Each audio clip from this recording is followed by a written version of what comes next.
Happy Christmas, 2020. You're probably like me looking forward to something different next year. And in truth, as I've said before, 2020 wasn't a terribly bad year. I've been thinking about it over the past week or so as Christmas has crept up on us and now come and gone, about what it really was that made this year um, one I'm glad to see go. There have been plenty of years in the past that actually I've had other years that were way worse.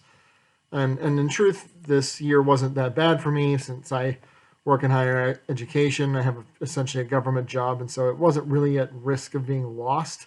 There's been some minor austerity measures in terms of pay cuts, and I'm sure more will come because our idiot governor couldn't pour piss out of a boot with instructions written on the heel, but that's another story. What really bothered me about this year and what I really found disconcerting about this year was what I will term a lack of freedom. As an American, and this isn't, eagle freedom and, gun toting type freedoms, this is about the way that we usually live. I'm a Westie, and out in the West, which some of the people in the bigger cities don't understand, some of the things that we do normally are very abnormal for people who live in cities or people who live back east. And my friends who are originally from the East Coast, one from New Jersey, one from Pennsylvania, and the other one is actually from Maine. What I've had to come to explain to them is that the car that I drive is not a car that I drive because it's pretty. Out here, we drive cars for different reasons. We drive cars because they're a tool. And I grew up in the West, and for me, a car was always a tool. And when I first got access to a car, aside from the responsibility that I was given by my parents in order to have the privilege of being allowed access to drive the car, was that it gave me degrees of freedom. It is no small, well, it's a normal thing for us to jump in our car and drive 500 miles in a day. Part of that is because where we live, there's not the kind of metropolitan sprawl that there is in other places. Las Vegas is a fairly large city in terms of its square footage footprint, but you have to drive for at least an hour and a half in any direction. So we're talking 90 to 100 miles in any direction to get to any sizable settlement that has any kind of entertainment or recreational draw, unless you're driving out in the wilderness. We have a ton of that, but it's really an isolated oasis out in the middle of nowhere, which is why it was originally settled. The old settlement is down near the strip, but not on the strip, where it's called the Springs Preserve, where they originally settled because there was water there, because the original settlers of the West recognized that they needed watering holes at periodic intervals in order to have resupply for the wagon trains and the pioneers that were crossing the wilderness.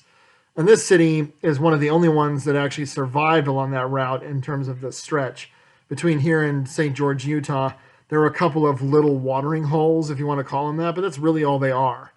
The Indian reservation has a gas station out there because it's a place where they sell fireworks, because we can't buy fireworks in Nevada, and because they're Indians, they can sell whatever the hell they want on their reservation. So I know people who go out there and buy Cuban cigars and fireworks, and a lot of that stuff you buy there you actually have to use on the reservation, but you can buy them if you were going to drive outside of town for an hour. But even that's, the Indian reservation from my house is probably 30 or 40 miles away. And so it's not an uncommon thing for us to jump in the car and drive 30 to 50 miles. I'll drive 100 miles or so round trip to go hiking, because the mountains ring the valley, but there's no mountains in the valley, and the valley is filled with people. So for us, cars are a tool. They're a way that gives us mobility and the ability to go outside of our immediate area and explore. The second thing was, in terms of freedom, was I was allowed to, for most of the year, actually go in for part of the week. When we started doing videos online, footage had to be captured, and I did a lot of it in class. And I've even been going back the past week or so and doing some of the things that I do on the board, the drawings that I do, and then photographing them so I don't have to do it live, and I can just put up the drawing I would have done, reveal it piece by piece, and do it in my online classes that I have to do in the spring. So I'm doing some prep work, and I had that ability. Other people did not. I'm one of the few people whose access card is actually allowed to open the outside doors of the buildings. So if they're actually locked up, which they are now because, of course, it's the Christmas break, I could actually go over anytime and swipe in. If I go over without permission, I'll get in trouble, but I have the ability to go in and out, and a lot of people didn't have that. When in the middle of November, on the 13th of November, they told us that all classes were going live, they were shutting the building down completely, it was difficult for me to not have the freedom to do things at work the way I preferred to do them at work. I prefer to do work at work. Quite frankly, it's almost impossible to do chemistry in your house.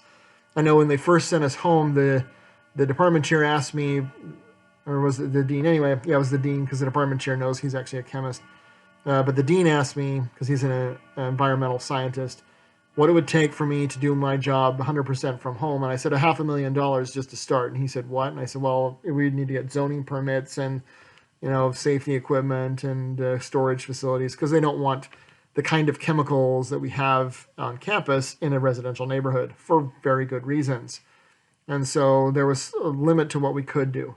And so there wasn't really the ability for me to do my job the way I wanted to. And in November, when they cut us down and sent us back to our houses, I felt like my freedom had been depleted, because I was now limited in how I could do what I wanted to do, and I had to sit basically in this spot in my house, online, answer questions, grade things, wait for deadlines, and most of the students stopped engaging. So basically, I would sit here all day or be around here all day and just waste my time.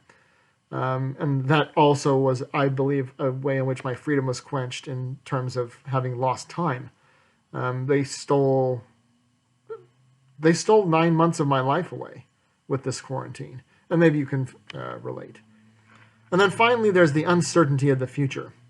Regardless of what side you fall on in the recent election that we have, there still does not seem to be a good plan or a different plan or a workable plan for how we move forward from this and put all of the difficulties and the mistakes that were made this year into the past.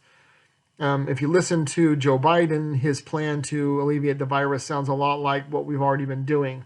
And I don't know how you do the same thing and expect different results and be called anything other than insane. So I don't know that that's a good plan. We have vaccines, but then there's people complaining about the vaccines or warning people, and I don't know. Some of it I think is fear mongering, but I don't know. So I'm doing some research now, and there's a lot of uncertainty about what do we do now and what's going to happen next year, because there's a lot of people, including one of the upper muckety mucks at the school, who Christmas Eve sent out this email and said, I hope 2021 is a better year. And I'm like, if you believe that, you are more Pollyanna than any Pollyanna I have ever met, because this hasn't even started yet. I don't like Joe Biden personally very much, but he is correct when he said, even though I don't think you should ever say this as the president, that there are dark days ahead of us. There are, because the consequences of the decisions that were made this year will be felt for a long time to come. I don't know if it's going to be months or years or decades. I don't know. This is not like we've gone to war against Nazi Germany or anything, but the economy has changed. Going to the mall last week, it's infuriating and astounding how many of the slots in the mall are empty. And I wrote a note to the governor of Nevada, Steve Sisolak, and said, people complain about Walmart moving in and closing businesses and costing people jobs, but no one has closed more businesses and cost as many jobs in a short period of time in Nevada as the governor. Sisolak has destroyed businesses. I have neighbors, which is weird because I'm not as hard hit as they are, who own some of these eateries that have been shuttered, and they're not sure they're going to make it. They'll make it through the end of the year, but they may not be in business next year. They may lose their house. They may have to move. Austerity measures are coming, more of them. And so the minor pay cut that I've taken so far will be complicated by more. And of course, they'll do this stupid thing, and they'll give pay cuts across the board, and the most will be done to help the most effort will be made to help the people who have contributed the least to making things work.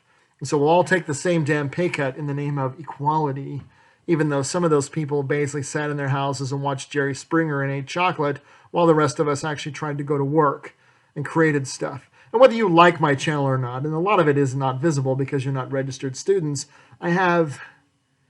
we produced something like 80 some odd lab videos between last April and October of this year. So in 6 months, we produced shot footage, edited, and published about 80 to 100 laboratory videos for courses.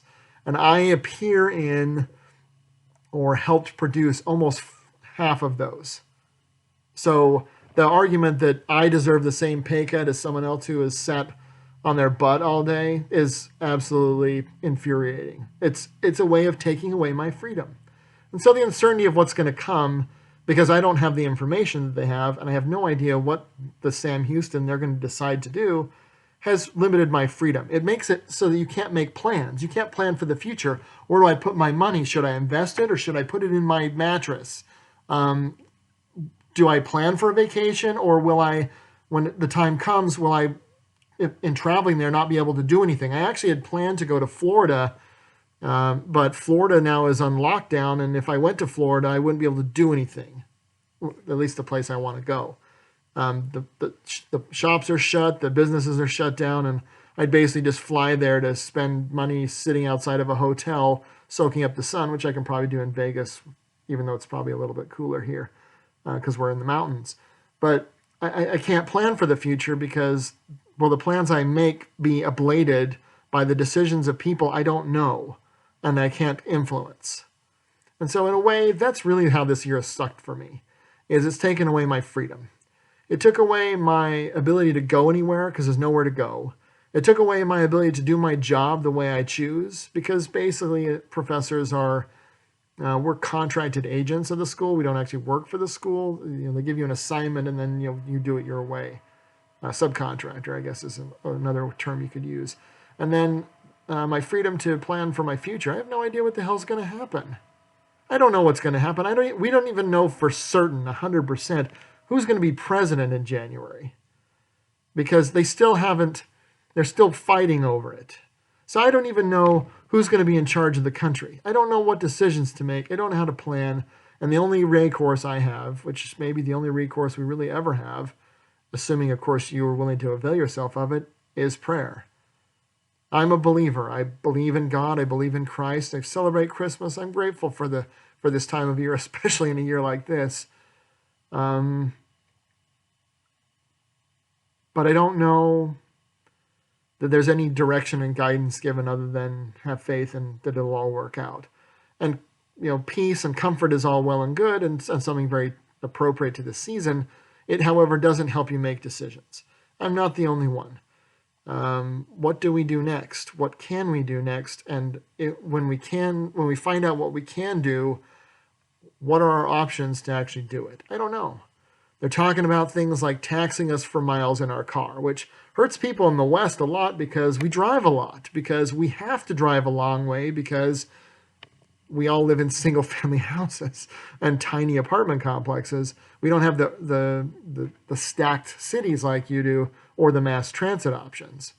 Our bus service here sucks, and it's basically all there is unless you want to ride up and down the strip on the tram, whatever, the monorail.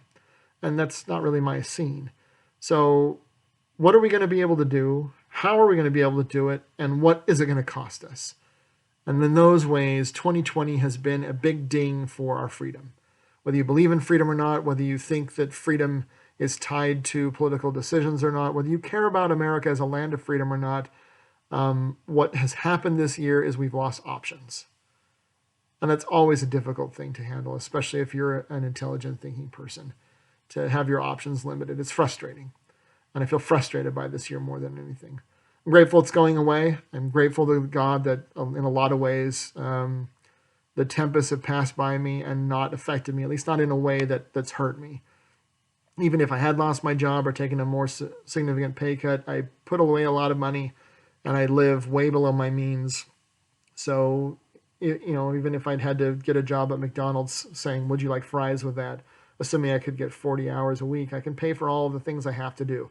And I can walk to McDonald's. It's only a mile and a half from my house. Actually, there's one that's closer. The one that I would go to, There's two within a mile and a half of my house, so I'd have options, and it would take me a lot less to make ends meet than a lot of other people. I've seen a lot of people who are destitute, a lot of people who are struggling, and my heart goes out to them. In a way, we're all struggling, and they're focused on other things, so they may not have even been aware of the fact that our degrees of freedom have been limited. And that's something that means a lot to me as a chemist slash physicist slash scientist, is the number of degrees of freedom, because that ultimately determines the opportunities for our behavior to change, for our outcomes to improve, and for our hopes and dreams to come true. And as we look towards the new year next weekend, these are important considerations of what can we do to reach our goals, and are the goals that we have set actually reasonable and achievable with the current paradigm. And we don't really have information to make those determinations yet, which might be why some of our New Year's resolutions will fail, is because once you make a goal and you find out there's information that you didn't know before, you may realize that the goal is illogical, unattainable, or impractical.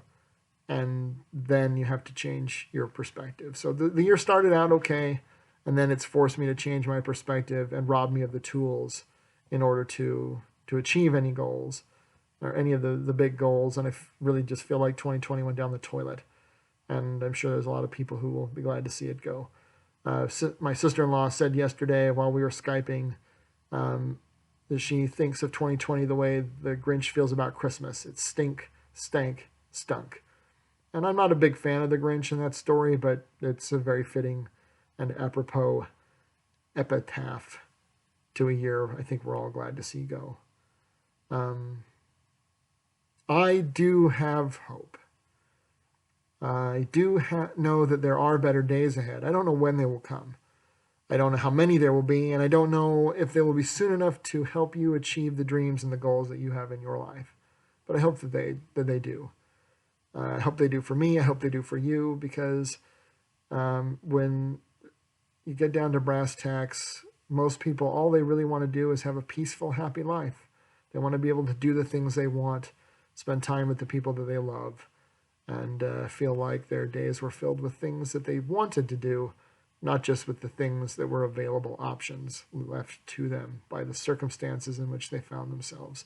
And I think that's where a lot of us feel we are, is we're stuck in a box, and we're making the best we can of limited options. And if you are, good for you. That's probably the best you could have hoped for this year, barring unforeseen circumstances. I do hope that 2021 is a better year. I am not Pollyanna about it, but I'm also not doom and gloom. I know that some things will change, which means that there's an opportunity for them to improve. Improve when you can, hold your ground when you get there. That's always good advice. Godspeed, have a Merry Christmas and a Happy New Year and a good holiday season. And if there is someone in your life who matters to you, make sure they know, not just with your words, but by the way you treat them, because that may make the end of this year actually the best part for many people when we show that we care. Take care of yourselves and take care of each other.